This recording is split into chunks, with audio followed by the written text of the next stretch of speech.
All right, welcome to Speak for Yourself. I'm Jason Whitlock. That's Marcellus Wiley, that dude. Yes, sir. Coming up, we'll tell you if Patrick Mahomes can exorcise the Chiefs' playoffs demons. And if Tom Brady is still the scariest quarterback in the playoffs.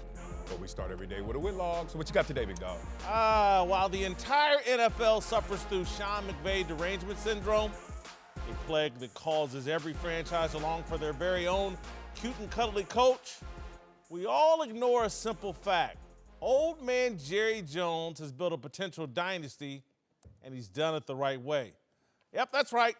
The 76-year-old Hall of Famer has built a better roster and better team than football's Ronda Rousey. For those of you like Eric Dickerson that missed yesterday's show, I explained that Pretty Boy McVay is Ronda Rousey's brother from another mother, a potentially overhyped media sensation. McVay derangement syndrome has overshadowed the fact the Rams are taking on the most complete team in football tomorrow. McVay derangement syndrome has overshadowed the fact Cowboys-Rams is an old school versus new school battle. It's a culture war. It's middle America values versus Hollywood's lack of values. Jerry's Cowboys practice an old school brand of football that would make Tom Landry and Jimmy Johnson proud. The Cowboys run the football and play defense. The Cowboys demoralize you with Zeke Elliott, a powerful offensive line, and a running game that can go between the tackles or on the edge. The acquisition of Amari Cooper has enhanced Dallas's passing game enough that you can't feel comfortable simply overloading the box. But obviously where Dallas really excels is on the defensive side of the ball. In Jalen Smith and Leighton Vander Esch, the Cowboys had the best combo of young linebackers since Luke Kuechly and Thomas Davis were both in their primes. Dallas's front four is formidable and can get to the quarterback without help. On the back end, Byron Jones is capable of being a shutdown corner. The Cowboys, Eric, they're a team of substance. Jerry built this team through the draft. It's the first playoff team in more than 30 years without a starter over the age of 29. This is a young, ascending team led by a quarterback who fits the organization's values. The Rams, on the other hand, are the glitz and glamour team microwaved to the alleged greatness to attract attention in Los Angeles.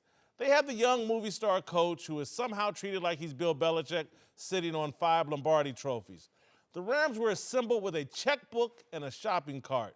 They purchased Ndamukong Suh, Marcus Peters, Aqib Talib, Andrew Whitworth, Brandon Cooks, Dante Fowler, and defensive coordinator Wade Phillips. Suh, Peters, and Talib have made so much money and they're so famous, they're virtually impossible to coach, and they're not reliable playmakers. Choosing sides in this game is easy for any football fan of substance and high character. The game is a collection of big egos and big contracts versus a team of hungry, humble lions. It's basically good versus evil. And I'm on the Cowboys.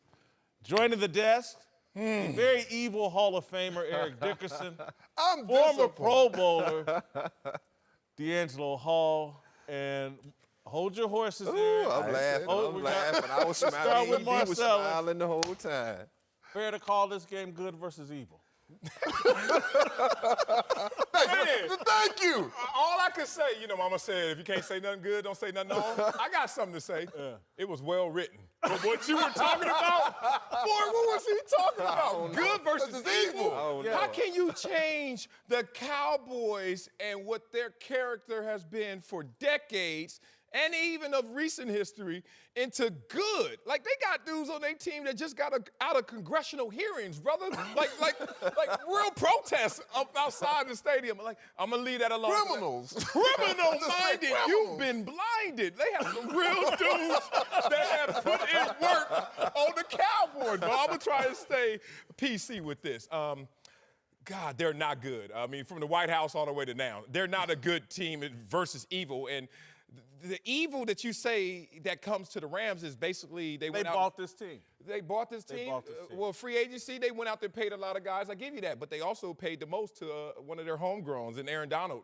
Not a problem there, huh? I didn't think so. I didn't mention him. Exactly right. It fits your narrative. I just want to get into this X's and O's real quick because you said that they're a better team. The Cowboys are a more complete team. Yeah. Okay, that usually means you got to win in terms of some of the units. We break it down in units. You've been in a team meeting before. So let's start on the back end defensively, D-backs. What Which team has better D-backs? You going by name. I'm going by game. I'm going by numbers, too. You ready? How many Cowboy interceptions? 9. How many by the Rams? 18. Okay, got quiet. Rams play with a big lead, but go ahead. Okay, go for They got to pass. linebackers. I give you the linebackers. I give you your rookie. He's looking good. And you get Jalen Smith. I give you linebackers. That's going to be about it. D-line, we're going to go up front. Aaron Donald and the rest of the boys, more sacks than the Cowboys. Ooh, they're paying for lead. They're not paying for lead. You can't say that every time. Quarterbacks. Boy, stop. Jared Goff or Dak Prescott? We'll see. Jared Goff hasn't been great. But we have seen so far, or what we have seen. Never won a big game. Okay, running back. I give you the wash on that one. I give you the wash, even though I take 17 touchdowns from Gurley, then 6 from Zeke. But let you go. I'm going to give you the wash. And then O-line. Everybody going to say Cowboys, huh? I'm definitely, the way the Cowboys have played the last 2 or 3 weeks, I'm definitely going with the O-line. Damn, it's 17 weeks in the season, but I'm going to give you that. You know why? Oops, I take it back. How many sacks did y'all give up? That's Dak holding the ball. That ain't on the offensive line. Or let's go on the sideline. Sean McVay or your best friend, Jason Garrett. I'll give you that one. Oh, you gave me a lot. So I took up too much time, y'all. I just wanted to let him know, don't get up that early to write these essays if you're not going to think through it, man. Come on, bro. That's too early, brother. Hey, man, the Rams are the better team. If you look at, like you just said, Marcellus went here and broke down each player, each position group. All right? Can we say that Dallas has a better defense? We can say that. No, I don't think so. Now, Dallas's defense is playing better, yes. Okay. But if you had, no. But I'm just saying, for argument's sake, if you had the chance to pick Dallas's front four or the Rams' front four, not how they're playing with, but just pick the guys, who would you pick? He knows. Probably the Rams, just because Aaron Donald is a one-man wrecking crew, right? Yeah. Linebacking core absolutely goes to Dallas. Secondary. Now, they haven't played great, but secondary, you don't think I'm taking LaMarcus Joyner, Akeem, when healthy, and Marcus Peters? You call I'm by name. You're right. You're right. But my problem here is not with the actual roster and how the guys are playing. To me, it's Dallas's coordinators, man. It's Rod Marinelli, who's actually given a lot of the play calling responsibilities to Chris Richard. What he's been able to get out of that defense is what's, I think, the bigger story here. He hasn't gotten a lot of head coaching consideration, but I'm about to advocate right now for Chris Richard. If anybody has a head coaching vacancy right now, only Miami. Chris Richard is your guy. I'm telling you.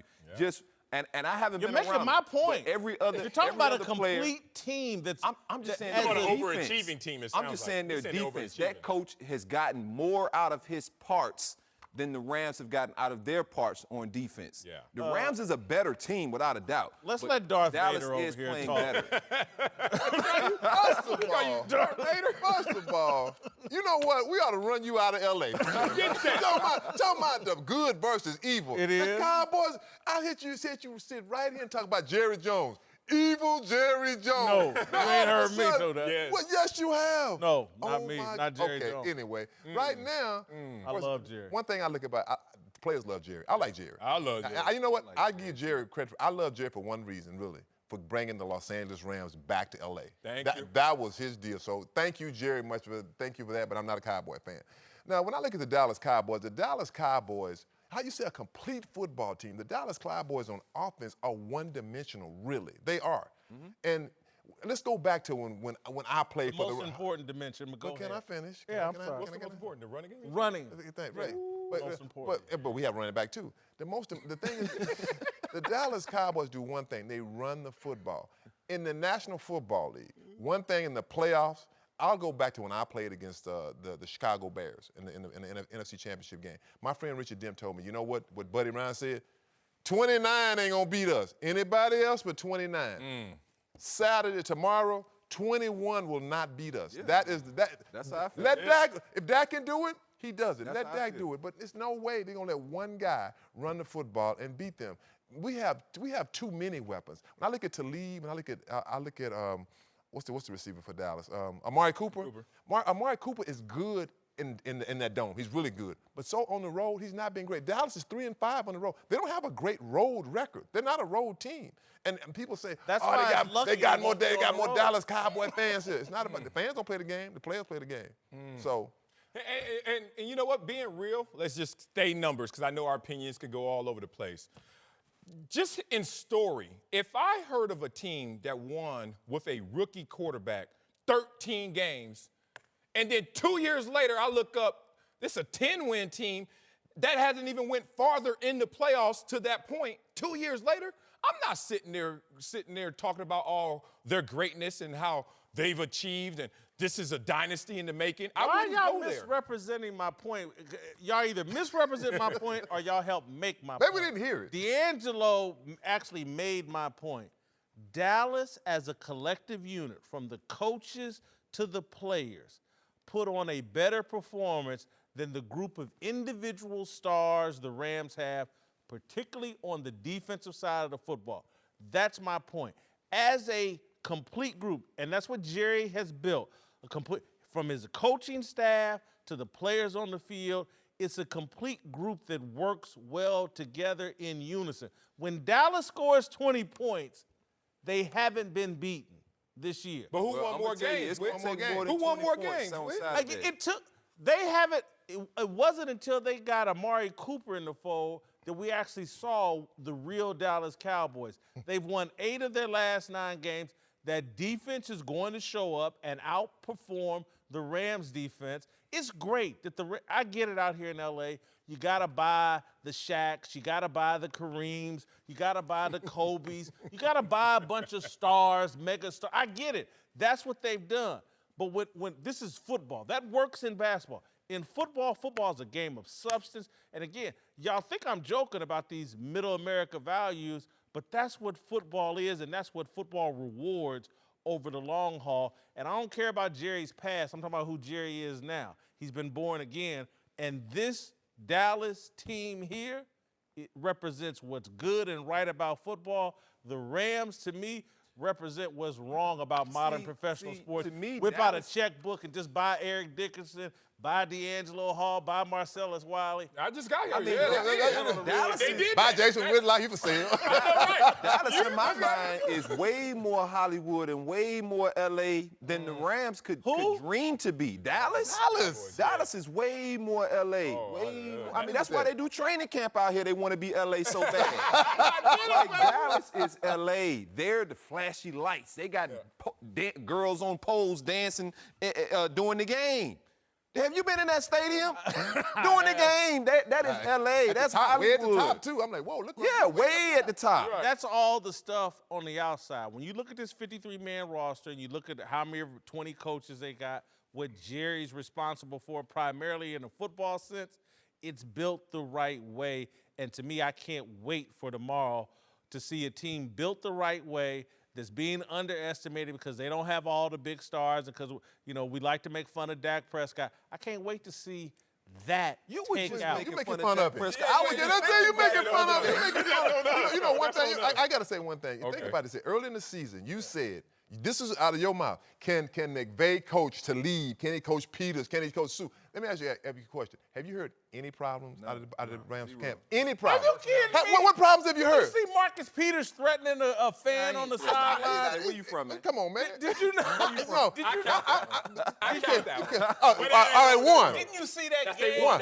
Hey, I've been there too. I've played the fans before too. Did you see Dante Fowler almost cost him a game with personal foul penalties? No one other team has done that, have nobody else has done. No other.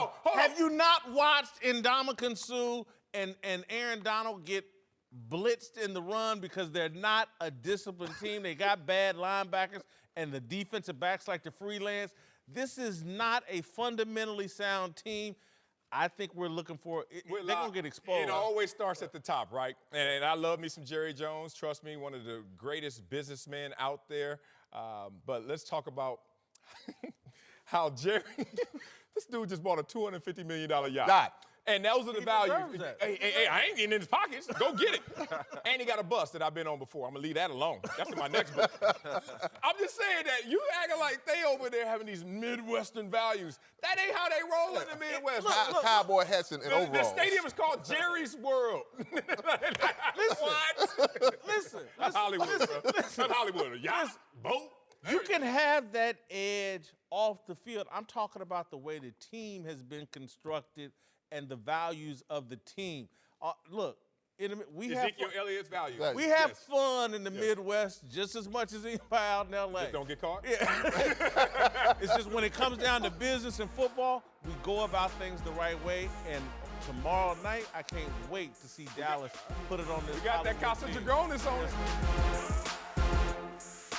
Time for a big story. Let's move to Kansas City, where the Chiefs host the Colts in a divisional round matchup Saturday. Patrick Mahomes led Kansas City to the AFC's best record this year, but earning home field advantage might not be a good thing for the Chiefs, who have lost an NFL record 6 straight playoff home games. Their postseason struggles haven't improved under Andy Reid, who's been there for a couple of those crushing home losses. Reid was also at the helm a few years ago when the Chiefs blew a 28-point lead to this weekend's opponent, the Colts. Listen, I've been with the Kansas City Chiefs since 1994. That's when I arrived there, and I've seen these home playoff loss disasters, and I know basically the formula. Bad defense generally has been the formula. Early on when Derek Thomas and Neil Smith were there, with, some bad luck. But later when Dick Vermeil and some of these, it's bad defense. And the Chiefs have a bad defense. And they're playing the absolute wrong team and the wrong quarterback. Colts are the hottest team in football. Their offensive line gives Andrew Luck way too much protection. I watched them shut down Jadeveon Clowney and J.J. Watt. They're going to shut down Chris Jones, Dee Ford, and Justin Houston. This is a recipe for disaster. The Chiefs are going to lose again at home. I don't think so. I think they win, and I think it may get ugly.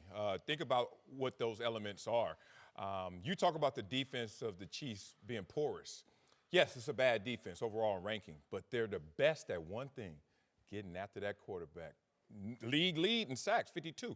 And the number one team in the NFL at getting to your quarterback in standard pass rushing. 4 men only, no blitzing. They get there 41 times. So if you look at the Chiefs, they're like, yeah, we're bad back there, but you might not have enough time to even get to that place. And then you talk about Andrew Luck, who's had his struggles outdoors in the postseason. He's 1-3 outdoors. The numbers drop. And obviously now take him to these elements. Arrowhead Stadium with the noise, Arrowhead Stadium with the cold.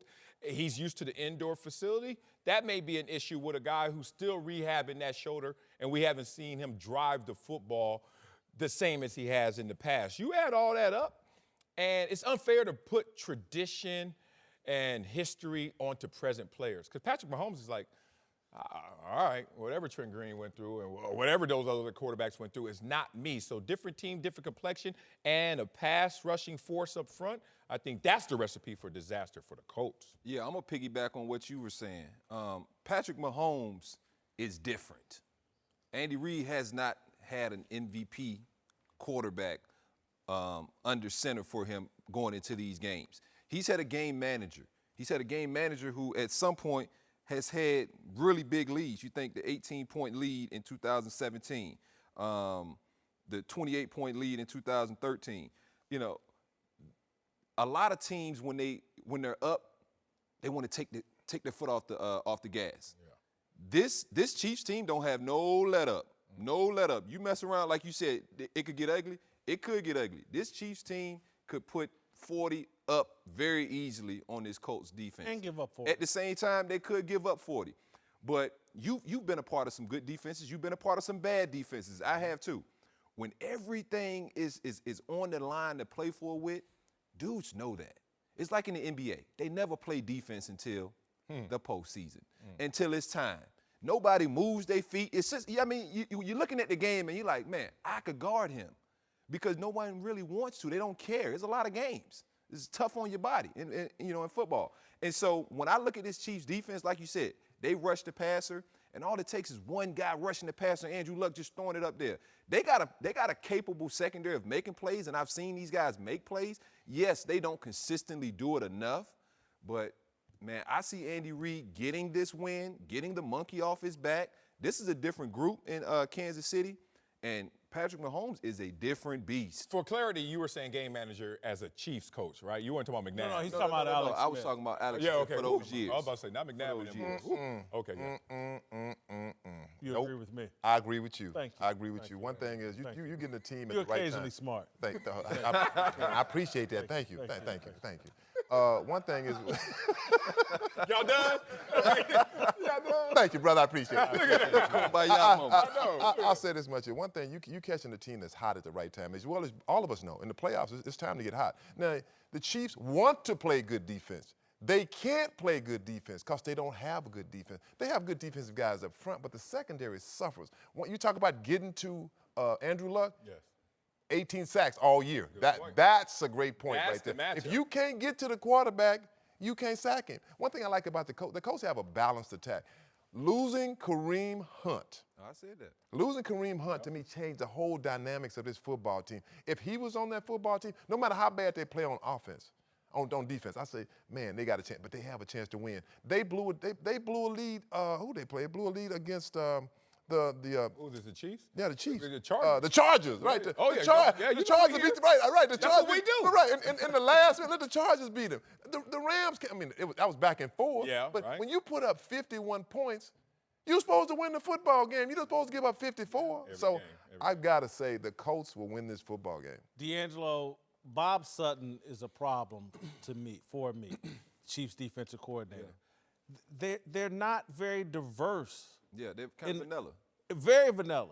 And you're talking about Andrew Luck, who's going to get pass protection, and then you're going to give him the same look in the secondary, play after play after play. That's what Phillip Rivers ate up. Andrew Luck is in his prime. This will be the problem. And whether it's going to be cold, it's going to be a lower scoring game. Andrew Luck will make the plays down the stretch because he's going to get protection, and he's going to get a vanilla look in the secondary, and he's going to eat it up. I mean, I'm a defensive guy, but when it comes to the National Football League and how to win football games, to me, it's still offensively a dominant type of league. Anytime I can touch you like this and get you a first down, and I got you 3rd and 30, it's just an offensive league. The rules are so geared toward offense. I'm going with the better offense and the more firepower on offense, and all you need is one stop, one out of whatever. Listen, I'm going to tell you, you're 1,000% right about the NFL during the regular season. They referee different in the postseason. A lot of that ticky-tack stuff that they call in the secondary, they back off. They are instructed, let these players win this game, let the players decide this game. And so it will be defense will matter. It mattered all last week. Yeah. And it's going to matter again this week. But of all the teams that had a bye, not one of them had a top 10 defense. So it's to your point of regular season officiating. But the best teams in our league are offensive-minded, and the Colts have a great offense and a very good defense. However, they're playing an insane offense that may override the issues that they have defensively. Insane offense that won't have the right kind of weather to be insane. I've just seen it. I've sat in that stadium and so you're going tears. Cowboys and Colts so far this week. Yeah, I'm going Cowboys and Colts, no question. I'm going to be tequila'd up.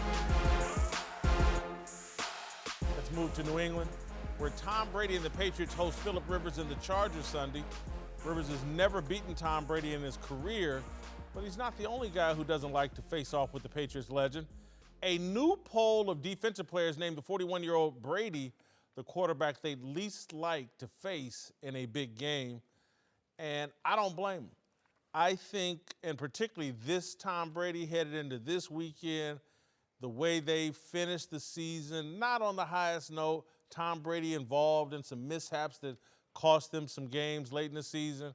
I think Tom Brady's heard all of his critics. We know he listens to them. He's kind of like Michael Jordan. He takes fuel from that. We are going to get a vintage Tom Brady performance this weekend. And when a vintage Tom Brady shows up, the rest of the Patriots follow. And Marcellus, your L.A. Chargers, are in trouble. Boy, we ain't in trouble. Stop that. Look.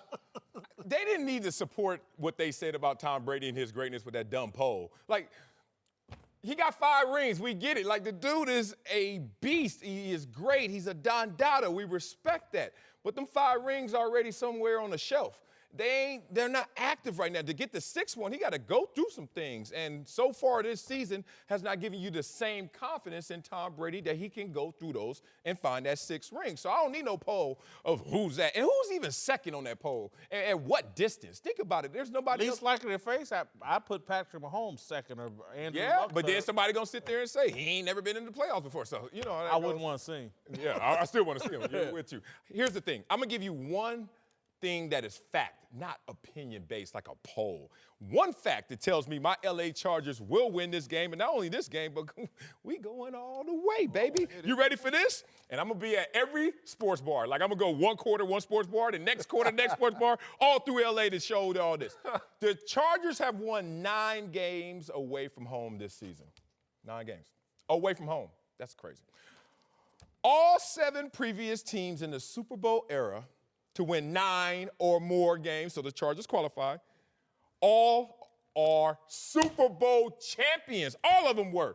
And really, it's 8 times because the Niners did it twice. My point is, the Chargers are doing something historic, and all you smart people and analysts are not picking up on the greatness of this Chargers. Most balanced team in the playoffs, most balanced team.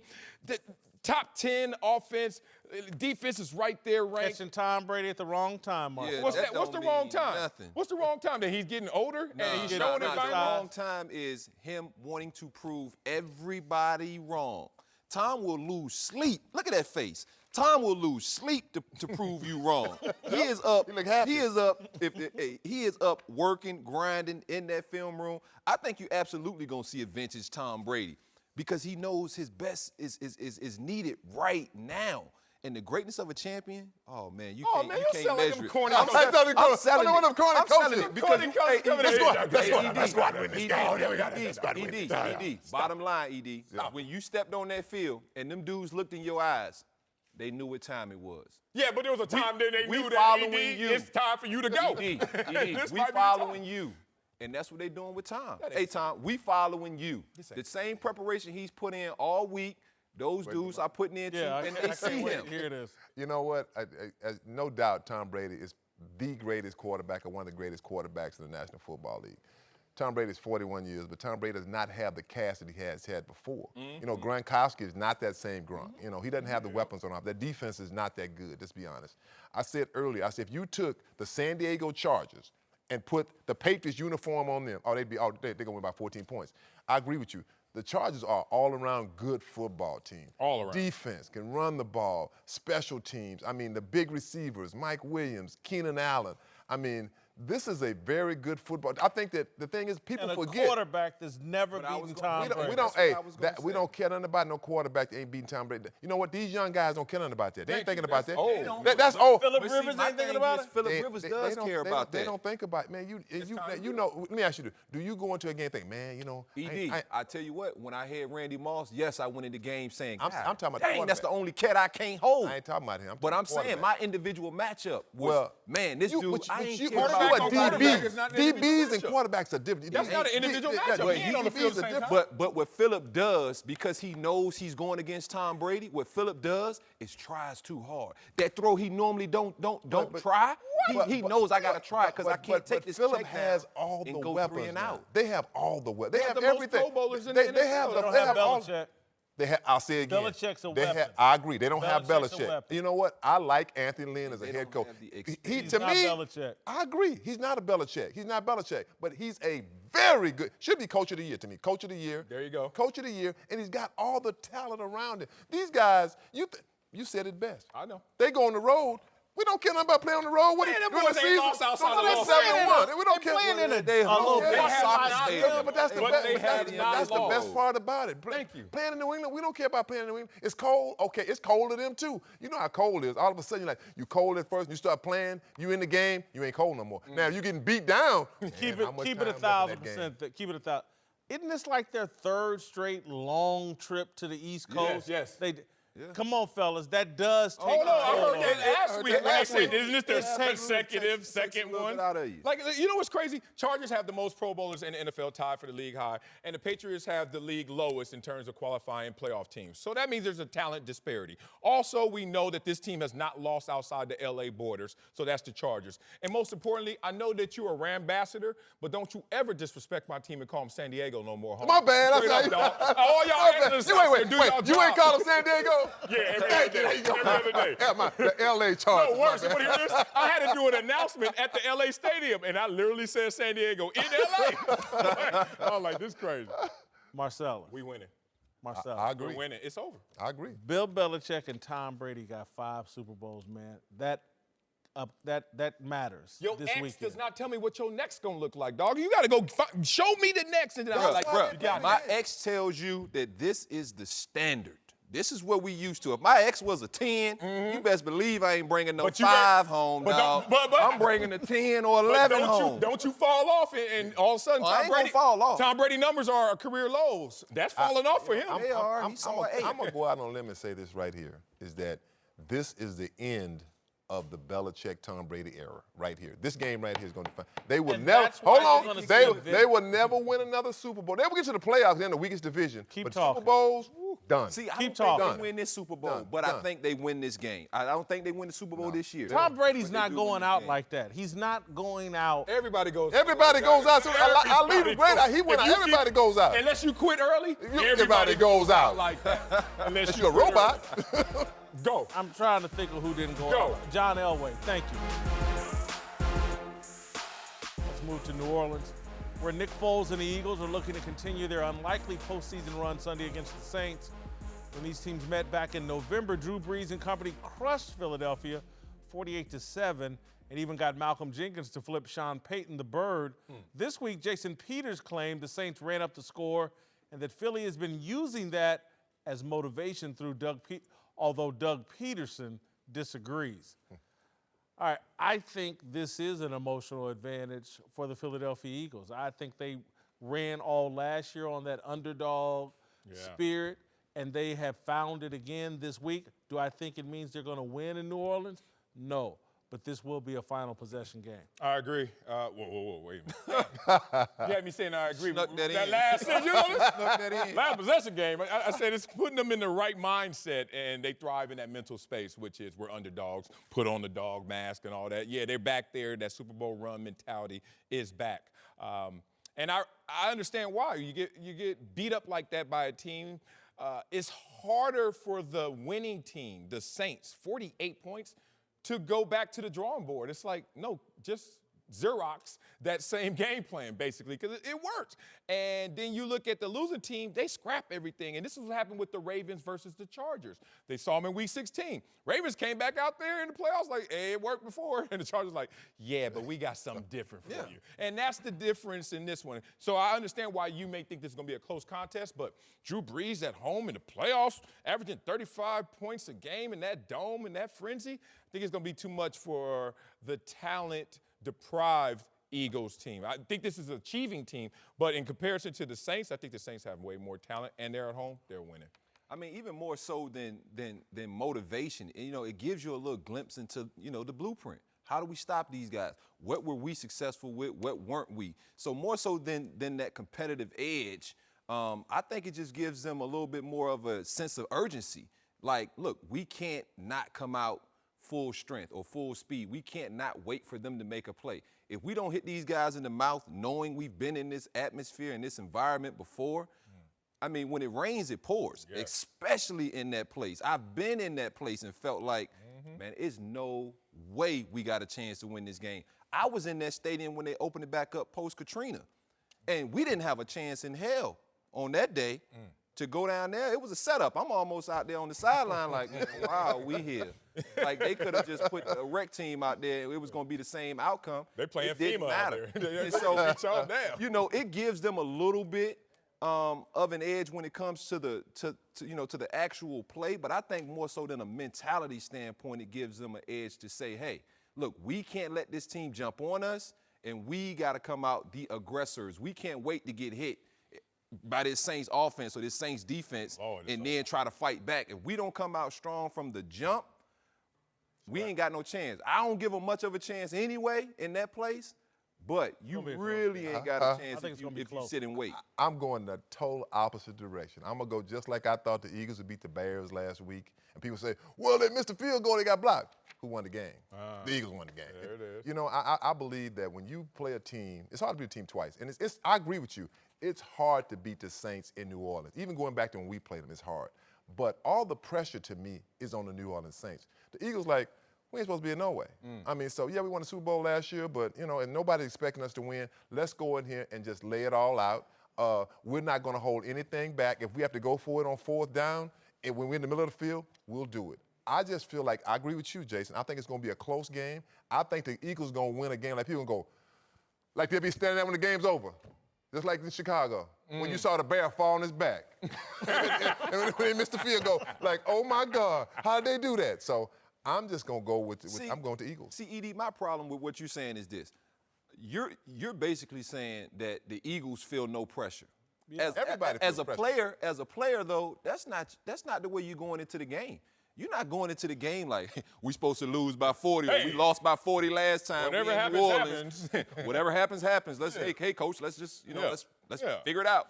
They're gonna go out there with the intent to destroy the Saints, the same way the Saints going out there to destroy them. I think we get caught up in the media saying, well, you know, they have nothing to play for because we obviously think that the Saints has the way better chance to win this football game. So we're thinking, yeah, Eagles have nothing to play for. Yeah, Eric, you media. I'm not saying that. Expectations can be a burden. And so what Eric is saying is the burden of expectations is on the is Saints. off of Philadelphia, and they're just going to let it rip. See, guys in that locker room, I don't think they feel like that. But who do you think is going to win? You said it's going to be close. I feel like the Eagles feel the same way. Like, look, they embarrassed us last time. If I'm Doug Peterson, yes, I'm going to say, oh, no, that's not a problem. But in the locker room, they embarrassed all of us. They embarrassed our organization. We're going to show them why we won the Super Bowl. We're going to show them we're going to come to your place and beat you at home. We don't care how we do it. But is the end of your message, hey, guys, let's just lay it on the line. We have nothing to lose. No, they're going to Heck no. Your message is we the defending Super Bowl champs. Let's show them what time it is. I do think Doug Peterson may play the card of no one expects us to do a damn thing. He will say that. Underdog. Except those of us here in this locker room. Let's go out and prove everybody wrong. We're playing with house money right now anyway. We backed into the playoffs late. No one expected us to be here. And to your point, Marcellus, who I think is going to win, the Saints are at home, and it's Drew Brees. And I think if it's a final possession game and I got to choose between Drew Brees and Nick Foles, I'm going to go with Drew Brees. You know what? I like your messaging, how you were saying Doug Peterson in the locker room, what he says to his players. I can see how that resonates because all they need to do is not win 4 quarters. Win 1 or 2 quarters. Start fast, to your point. If the Eagles keep pace early with the Saints, I know what's going to happen. The Saints going to look around and say, hey, man, we're supposed to have this lead. We're at home. We got all these elements. Everything's in our favor. If we don't have that, then they're not playing to the same freeness and the same fluidity that they would normally. If they got 21-point lead, Saints, it's going to roll. If it's tight, they going to get tight, and then that's going to be the problem. I'm going to say what I said. I was 4-0 last week on all my picks. 4-0. So I'm going 4-0 again. I'm going 4-0 again. I'm going with the Eagles. I can guarantee now you will not be 4-0. Yeah, guaranteed? Money guaranteed. Back. Money back. I'm looking at the camera. Light me up. Money back. Guaranteed. ED will not go 4-0 this week. Hey, look at the camera. You will see. I plan on going. Coming up. Time to put on our thinking caps. All right, we're joined by Virginia Tech's very own D'Angelo Hall and Ohio State's very own Iceberg Jim Jackson. As you all know, I'm a journalist, and we've got our resident Ivy Leaguer, Marcellus Wiley, here. So we're going to take a deeper look at some big issues in sports. All right, we got a special cap for our Columbia grad who is yet to provide his transcripts. What do you mean? I'm still turning this into a controversy like Obama's birth certificate. I want to see your transcripts. Boy, they'll go back and take some wins retroactively. All right. No. Let's move to college football, where the University of Miami is looking to return to prominence after a couple of years in the wilderness under former coach Mark Richt. New coach Manny Diaz has already had some struggles in this year's recruiting, landing just 2 of the Miami area's top-rated prospects. But Diaz offered an interesting explanation for the school's recruiting woes, saying, quote, "Look, the world has changed, and I'm going to blame the NBA. Once Kevin Durant went to the Warriors after they were up 3-1 when he was at the Oklahoma City, kids want to go where the winning is." All right, he's getting ridiculed for this, and I mean, exactly. I disagree. I don't think he should be ridiculed. I think Kevin Durant and LeBron James made it fashionable to go chase the easy path and go team up. Once huge icons of that level take the easy route, you think kids don't think the same thing? But won't you educate those kids and say the GMs used to do the same thing as these powerful players? And you know what? This is how sports has always been. Dynasties have been created, and Diaz should know this. His dad was the former mayor, and he sound like he politicking. You know what I'm saying? He sound like he on the campaign trail. Why you won't stay here and go to the U? And the U, of all places, they used to feed off of this same mentality. They used to feed off, we're the U.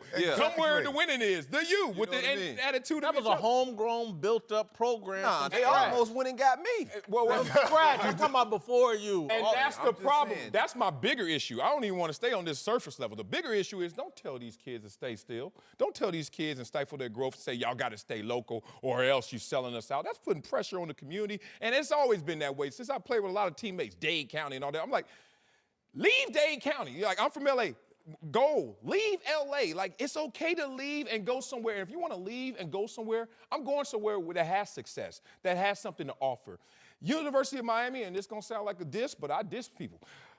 You're not that great in football, and you're not that great academically. So what's the attraction being there? Being real. Shots fired. If we have a college system that has a BCS, we also have one called the U.S. News and World Report. If you're not ranked top 25 in both, what are we doing here? So, I mean, a lot of issues that came from this, and he's smart enough to know that. Ivy League eliteness coming out. Go ahead. Well, a little bit. I mean, Miami, Miami being a Virginia Tech guy, Virginia Tech grad, Virginia Tech football player, Miami was always that Golden State Warriors. They were the team that had all the players, all the first-round players, and we were like the blue-collar guys who were going to go in there and try to beat the dynasty. And so to hear this just means, hey, man, it ain't our fault you can't recruit or that the program has went down to the point that no one wants to go there.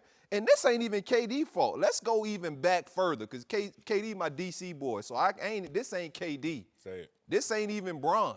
What made LeBron leave Cleveland in the first place? Was going up against KG, who I love to death, Paul Pierce, and Ray Allen. They initially started this, hey, let's team up. But in the NBA, it's so different. When I have the ability to max my contract out at whatever, let's throw around number $15 million.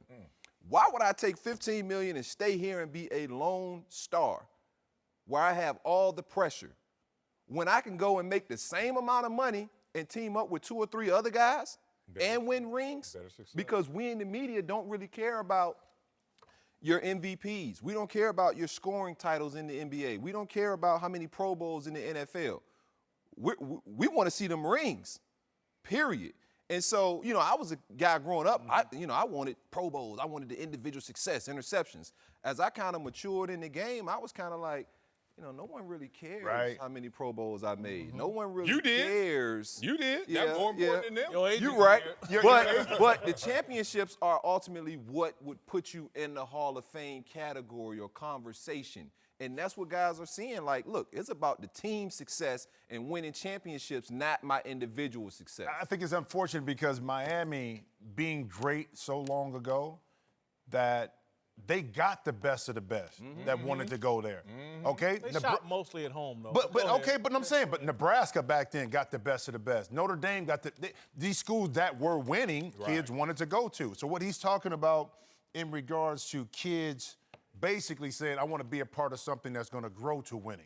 That's a tough ask in today's world. Yeah. Now, but a lot of kids do want to individually say, you know what, I'd rather be the man at some place. I get it. When I went to Ohio State, listen, we weren't that great, but I knew that Gary Williams was building the program, so I get what he's saying. But it's not about KD and the NBA. Yeah. From that perspective, you look, Miami, dog, You talking about consistency. I know what you're talking about with the education part, too. Man, with come Miami. on, balance this out. But you're talking about 1, 2, 3, 4, 5, 6 years, okay? You got 4 different coaches. You had the scandal stuff that's going on. So that's a program issue. That had nothing to do with the NBA and why kids don't want to go there. Good point. You know what I mean? That's an instability issue. So they don't view Miami like they used to. And let's talk. That's a good point, but I want to light you up a little bit. Let's go. I want to light you up. Let's go. You love saying light the torch versus carry the torch. Manny Diaz is talking about relighting the Miami torch and choosing that path rather than going to the easy route of just go to Alabama or just go to Georgia or just go to the programs that are already on top. He's talking about relighting the torch in Miami. Well, I wish he was in the pure spirit. You may be, but he's not, because this is the same guy who went to Temple. He was defensive coordinator there, went to Temple for 3 weeks, pulled a Cliff Kingsbury, and said, you know what? Oh, y'all firing dudes down there? I'll be back at the U. And you want to know why you can't recruit? You only been there 3 weeks. You know why nobody want to be there? They at Temple. They thought you was at Temple, coach. Like, don't miss me with that. And then I know what he wants. And look, you have to earn that. I went to a sorry football school, all respect to Columbia, at the time, because I wanted you got to have one hook for me. So if the U has inconsistency on the sidelines, instability in the program, and not consistently great, what's the hook? And you don't have a hook. Columbia at least gave me They got a beat. South Beat. That's about it. That's back in our days. But if I'm a parent, Tootsies. Tootsie, no. Let me hit you with one. That's not a hook. I ain't been there, but I heard it. Right. But if I'm a parent, too, with a highly recruited athlete, and I look at everything that's went on at Miami, am I really going to put my kid in that situation? Say it. Okay, I'm not going to do it. In college basketball, there's a reason why Duke, North Carolina, Kansas always continue to get the best of the best. Because a lot of stuff they've avoided. Now, Kansas is going through some stuff right now. Duke has But they've always kind of been there and avoided a lot of the scandal stuff. They've been stable. So it's easy for the top guys, the top 4 of the top 25 recruits, okay, went to Duke this year. Why? Yeah. They could have went anywhere else. Easy route is what. But they've been doing it with Duke. Forever. They've been doing it with North Carolina. Way before KD. Because they knew at the end of they had a chance to compete for a national championship and they could go to the league. I mean, and can we tell? Go ahead, Whit. No, I want to just go back to his Kevin Durant and LeBron, and I'll even throw in Paul Pierce and those guys' point. Y'all can't tell me the young people today haven't been influenced by all of this and influenced by social media in turn. Everything's a group think mentality. People are very afraid to have independent thoughts, take independent actions, blaze their own trail. People are, let's go huddle up with this person or that person. I can't stand on my own 2 feet. I think that's his larger point. It's not said well. He's, translated it all down to Miami, but I think that's his larger point. Y'all got kids. No, you're absolutely right. Everyone wants instant gratification right now. No one wants to work for that and grind hard. And so, obviously, it's easier. I mean, that's wrong. I don't agree with that. I mean, I wanted these millennials work smarter, not harder. We worked harder, and we think that was better. You're right. Get to that top of the mountain, either way it goes. You can take a helicopter. It's not always better, and that's kind of was my approach. Like, yeah, I was the number 1 corner, and I followed guys around. But I can remember it was a time in Washington where we had a chance to get Aqib Talib. And I was fighting trying to get him. And I wasn't selfish like, oh, man, we bringing another top corner in. Look, I'm tired of covering these dudes all over the field and living and dying with me. Sometimes I'm hurting and I'm still going out there sacrificing it. I want another dog opposite me. We didn't work it out, and it didn't happen. But through the course of my career, I wanted to play with other great players because I knew it would elevate my game and ultimately make my job easier. Let me ask you this, JC, you understand this. Is it more of a societal issue with the parenting? Because when we were all coming up, you couldn't quit if things didn't go right. Parents pushed you a certain way. Now I think what I see is a lot of parents allow their child, if things don't work out right away, well, you know what, coach? You ain't playing my son, I'm moving you. You're not doing this, I'm putting you to. Exactly. So now for a kid, they want the easy way out because they're being taught that lesson by their parents. I'm going to push back and defend parents in this regard. What's different now, Jim, though, is the parents are so aware of how much money's on the line. If my kid can get on the field and get to one of these leagues, NBA or NFL or Major League Baseball, and so it's like riding the bench at a Power 5 conference when you think you're a pro-level player. I'm not talking about at that level. I'm talking about when they're young. So we're talking about when they're young. So now they're making the decision. You're talking about why young kids want to take the easy route. I'm saying when they're being taught by their parents when they're young that if it doesn't work out this way. Because there's countless kids that's on my son's teams and daughters' teams that they might not like the spot they're at at an all-star cheering team. Oh, we're not in the front, so we're going to go to this gym where we get in the front. Or, we're not playing as much as we thought. Oh, so we're going to go to this other travel team or this other high school football team. No one wants to go through the adversity of waiting your turn or grinding it out. That was the most important lesson I taught my son was, look, bro, you might not be playing as much as you want to right now. Don't worry about it. It's something to be said about hard work and staying on the grind and waiting your turn. Okay, for my thing is I see parents now having a deep anxiety from the generation before where we grew up, our parents were our authority figures. And more so now, parents are more on, well, let's be friends and go through this shared experience, right? That turns into when you see your kid, he has talent, it's time to monetize that, whatever level, whether it's scholarship or it's pro potential, right? Yeah. And then when you're trying to monetize them, what happens? Those incentives shape your behavior. So do you sit on a lottery ticket or do you look at the expiration date and say, I got to cash this in? And if you won't let this opportunity arise in this program or with this coach, I don't think it's an issue to say, I got to go somewhere and get this ticket. So how many times do you move when it doesn't help? Jim Jackson and D'Angelo Hall. Got my Twitter off. I don't think you've ever been in the hit him already. He already got these jokes. Talk about my helmet. Hit that helmet, man. Turn off that helmet, man. Fake North Carolina colors. Fake North Carolina colors. Hey, he flipped some letters and took this. He put it up there like it's North Carolina. He took the end off and flipped some letters. I got pride. Darnell Smith, our social media manager, is here. What's up, Darnell? Get us under control. Tell us what's popping. Yeah, man. Let's start with Antonio Brown. The Steelers soap opera keeps rolling after Steelers owner Art Rooney said it was hard to envision AB with the team next training camp. Brown posted this photo of the two of them on Instagram and Twitter with the caption, "Good business, #booming." Maybe he's trolling Pittsburgh here, or maybe he's just happy he's about to get shipped out of town. But Whitlock mentioned something yesterday that got me thinking. Is this whole saga going to ruin AB's legacy? Ruined strong, but I think it's hurt his legacy. I would hold it against him when it comes Hall of Fame time. That would be a ding against him. I would say what every coach has told me at practice. Either you're going to get better or you're going to get worse. You're not going to stay the same when you go out there. So anything you do in action in terms of your legacy and reputation, either going to make it better or it's going to make it worse. This ain't going to keep it the same, so I say worse. I agree. I think it makes, AB, we all know, is one of those guys. He's a social media guy. He's always doing something. I don't think it ruins his legacy because at the end of the day, yes, he did, a bonehead thing, but it's nothing worse than T.O.'s ever done in his career or Randy Moss has ever done in his career. I think I'm missing games.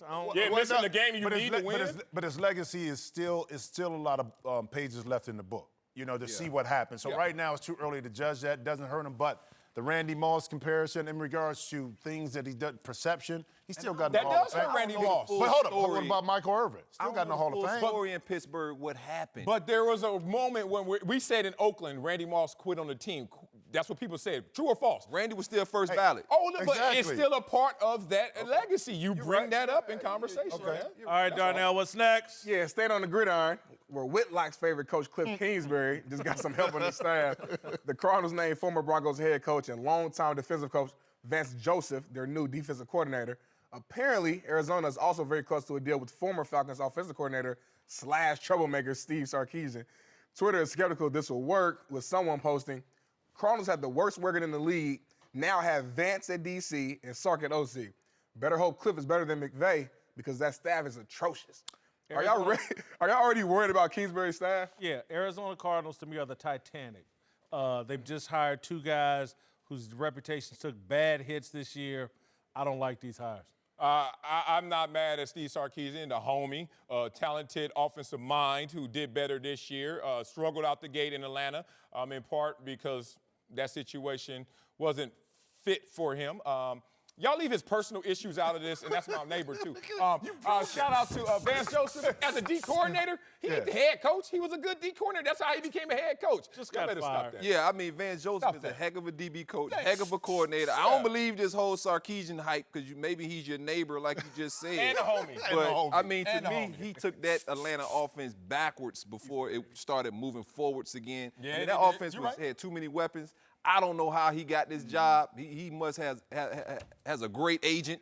And great friends. I need to get your He got a agent. great Your agent must be great. His legacy is My intact. dog. He got a great legacy, but Vance Joseph, way to go, brother. Way to get back in there, man. That's all I'm gonna say. Way to get in there, bro. Hey, We got one. That's he won. And Kingsbury, because he's handsome, regularly handsome. Yeah, you gonna stick up for him. He gonna get a pass for about a couple of years. Iceberg Jim sticking up for him, man. Ted Scott still up. If Cliff wanted to be the OC at USC because he wanted to be in LA, he is gonna love Scottsdale. Oh, yeah. Cliff, you gonna They love got it. good food there. That what you got, right? Darnell, what's next? Everything to eat. All right, man. Nick's big man, Enos Cancer, posted a video of his cheat day meal that I think will make Whitlock proud. Take a listen. Way to get him. Way to get him. I'm having my cheat day. I have three triple patties with eggs and sauces. I got my French fries. I got one burger here, two burger here, two burger here, 4 burger here. I'm very excited about it. Let's do it. Bon appetit. Oh, but check this out. The next day, Enos Cantor was mysteriously not at practice, quote, due to illness. Very suspicious, you ask me. Man. Have you ever gone this big on a cheat day? No. I don't even know if I've had a cheat week that big. Right. Food coma over And there. it's crazy for you. That ain't a cheat meal. You're like, no, it's Wednesday. Wednesday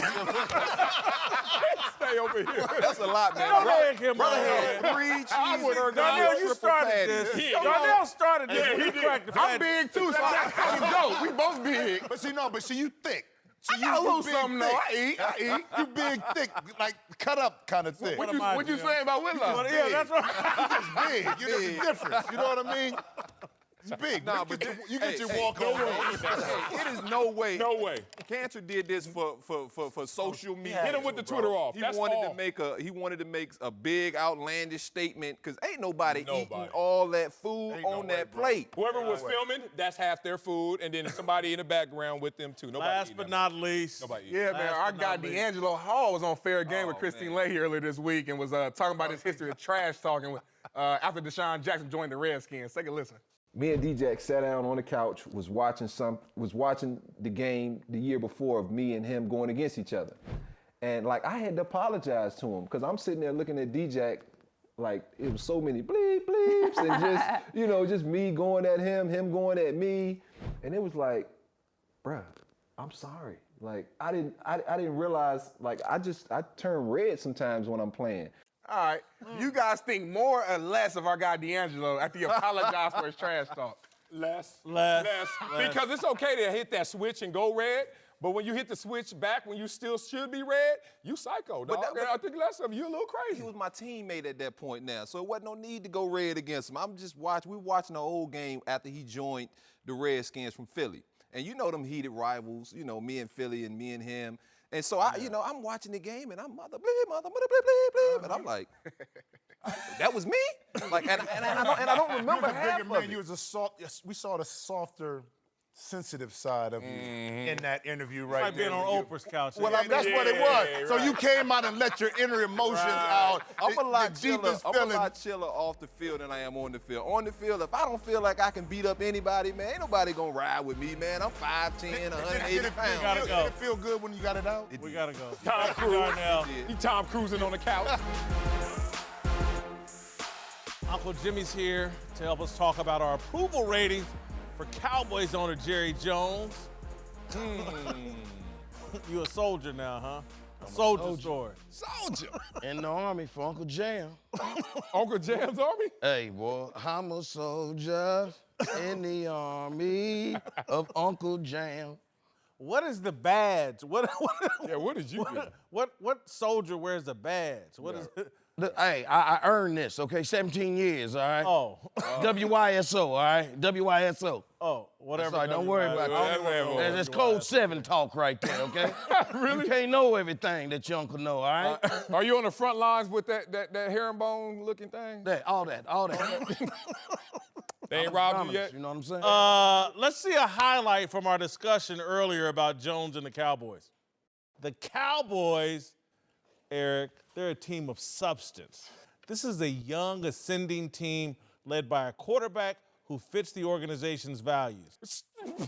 Boy, stop. Jared Goff or Dak Prescott? We'll see. Jared Goff hasn't been great. But we have at the end of the seen season. so far, or what we have seen. Never won a big game. Okay, just in story, if I heard of a team that won with a rookie quarterback 13 games, and then 2 years later I look up, it's a 10-win team, I'm not sitting there talking about all their greatness and how they've achieved and this is a dynasty in the making.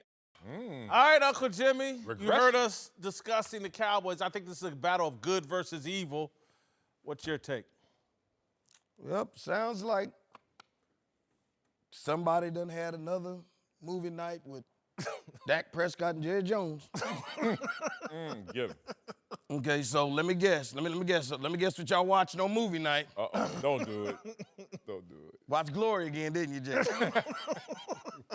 I do like the movie Glory. It is good. Yeah. Hey, man, how many times I got to tell you, man, about Dackery Fitzgerald Prescott, man? Dak Fitz. Come on, man, he's a Civil War general, man. He's not a quarterback. You keep on putting your faith in Dackery Ulysses Fitzgerald Prescott if you want. I ain't. You understand? It's not about faith. My argument was about the substance of the Cowboys. So it's not faith-based. It's about substance. Substance. Yeah. Get him, Jimmy. Substance abuse over here. Yeah. Jason out here on faith, hot wing, and a prayer. One wing. That's they. And the truth is, Jason, you picking the Cowboys off emotion. You picking them off emotion. You did see the end of the movie Glory, right, Jason? Yeah, I did. It's one of my favorite movies. Spoiler alert. Anybody want to go see the movie? Spoiler alert. 30 years later. Okay. All the black soldiers in the movie died, Jason.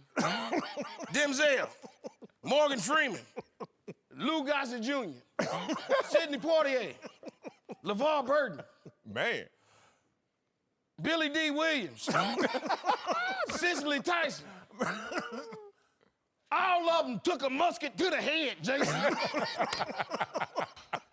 Yeah, you can have Dak all you want, man. Musket. You know, I know. Look, man, I know Dak gave that good speech of them sitting around the campfire. They still died. So you guaranteeing the Rams are going to win? You think Cowboys are going to lose? Is Dak playing quarterback for the Cowboys? Yes, sir. Yes. Yes, sir.